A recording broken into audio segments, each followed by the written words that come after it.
मित्रों, बचपन में जब हम लोग छोटे थे तब अगर किसी दोस्त से हमारी लड़ाई हो जाती थी तो हम उससे अपने दिए हुए गिफ्ट, अपनी दी हुई चीजें वापस मांगने लगते थे। फिर चाहे वो पेंसिल हो, पेन हो, बैट बॉल हो। पर आज जब हम समझदार हो चुके हैं, बड़े हो चुके हैं, तो जब उस घटना के बारे में सोचते हैं तो अपनी नासमझी पर हंसी आती है। पर विश्व राजनीति में अभी कुछ ऐसा घटनाक्रम हो रहा है जिसे देखकर आपको लगेगा ही नहीं कि ऐसा भी हो सकता है। ये लोग वही काम कर रहे हैं जो हम लोग बचपन में किया करते थे।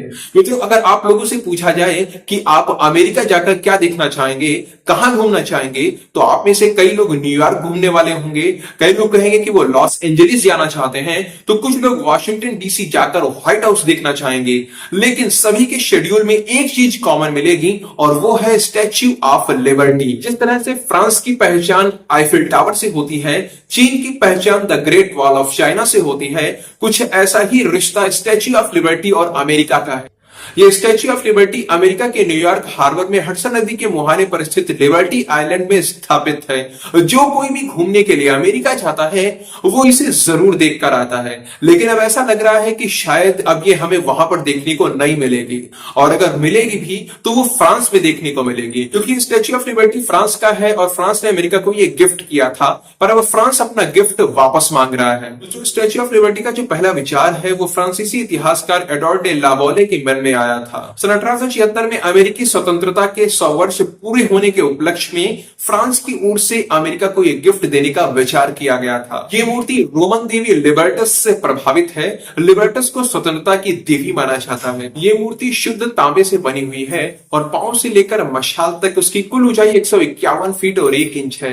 अब जिस नींव पर यह मूर्ति खड़ी की गई है उसकी ऊंचाई को भी अगर आप शामिल कर लें तो ये समुद्र तल से इसकी कुल ऊंचाई 305 फीट बन जाती है। 28 अक्टूबर 1886 में यह स्थापित की गई थी। इस मूर्ति को निर्मित करने का जो काम है वह फ्रांसीसी मूर्तिकार ऑगस्ते बार्थोल्डी ने किया था।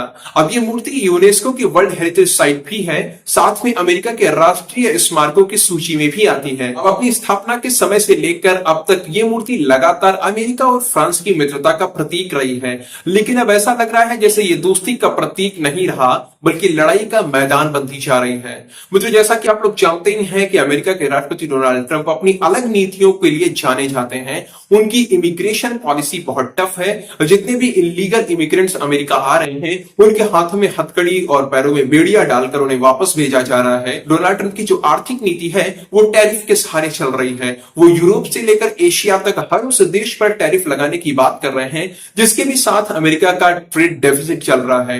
वो ग्रीनलैंड पर अधिकार करने की बात कर रहे हैं, पनामा कनाल को वापस लेना चाहते हैं। सबसे बड़ी बात है वो यूरोप और अमेरिका के परंपरागत दुश्मन रूस से कोई दुश्मनी नहीं रखना चाहते।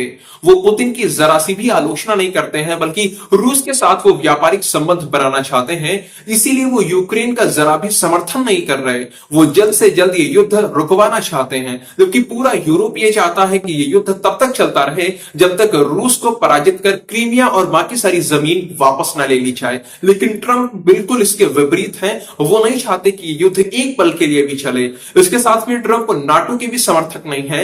वो चाहते हैं कि या तो हर एक यूरोपीय देश अपना रक्षा बजट बढ़ाए, सैन्य व्यवस्था पर ज्यादा से ज्यादा खर्च करे, नहीं तो अमेरिका अकेले किसी का भार नहीं ढोएगा।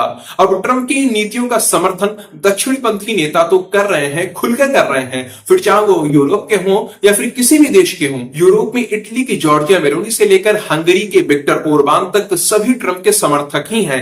लेकिन वामपंथी नेता इसे स्वीकार नहीं कर पा रहे हैं, इसीलिए वो ट्रंप की खुलकर आलोचना करते हैं। इसी प्रकार फ्रांस में भी एक नेता है राफेल ग्लक्समैन, जो कि सेंटर लेफ्ट विचारधारा से आते हैं। उनका कहना है कि अमेरिका अब उन मूल्यों को नहीं मानता है जिसके लिए फ्रांस ने 1886 में स्टैच्यू ऑफ लिबर्टी उसे गिफ्ट किया था। इसीलिए अमेरिका को चाहिए कि वो हमारा स्टैच्यू ऑफ लिबर्टी हमें वापस कर दे, वो फ्रांस में ही अब ज्यादा अच्छा लगेगा। अब जैसे ही उन्होंने ये बात बोली, पूरी ग्लोबल मीडिया में ये बात चर्चा में आ गई कि फ्रांस अपना स्टैच्यू ऑफ लिबर्टी वापस मांग रहा है। तो उसके जवाब में अमेरिका ने भी एक ऐसी बात बोल दी जिसे सुनकर फ्रांस को भी मिर्ची लग गई होगी। फ्रांस को जवाब देते हुए व्हाइट हाउस की प्रेस सेक्रेटरी कैरोलिन लेविट ने कहा कि स्टैच्यू ऑफ लिबर्टी कहीं नहीं जा रहा। मैं उस फ्रांसीसी नेता को याद दिलाना चाहूंगी कि अगर अमेरिका ना होता तो आज हर एक फ्रांसवासी जर्मन बोल रहा होता। इसीलिए मूर्ति ना मांगकर हमें धन्यवाद कहिए। मित्रों, कैरोलिन लेविट ने जो बोला है ये द्वितीय विश्व युद्ध के समय की बात है, जब हिटलर ने पूरे यूरोप में आतंक मचा दिया था। तब वो अमेरिका ही था जिसने ब्रिटेन और फ्रांस जैसे देशों की मदद करते हुए जर्मनी, इटली और जापान के गुट को पराजित किया था। और तो मित्रों, इस समय विश्व राजनीति के अंदर यही सब कुछ चल रहा है। लोग बच्चों की तरह लड़ाई कर रहे हैं, अपने पेंसिल, अपने रबर वापस मांग रहे हैं, तो कोई पहले की गई मदद को याद दिला रहा है। आपके अनुसार यहाँ पर कौन सही और कौन गलत? आप फ्रांस के समर्थन में हैं या फिर अमेरिका के? जो आपके मन में आ रहा है कमेंट सेक्शन में लिखकर बता सकते हैं।